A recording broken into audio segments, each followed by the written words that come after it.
ప్రభుత్వం ఆ రాష్ట్రంలో అక్కచెల్లెమ్మలు ముందడుగులో ఉంటే రాష్ట్రం కూడా ముందడుగులో ఖచ్చితంగా ఉంటుంది అని చెప్పి కూడా అందరూ నమ్ముతారు.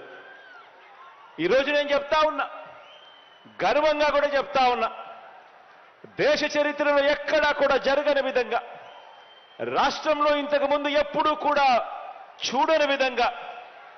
21వ శతాబ్దపు ఆధునిక భారతీయ మహిళ మన గడ్డ మీద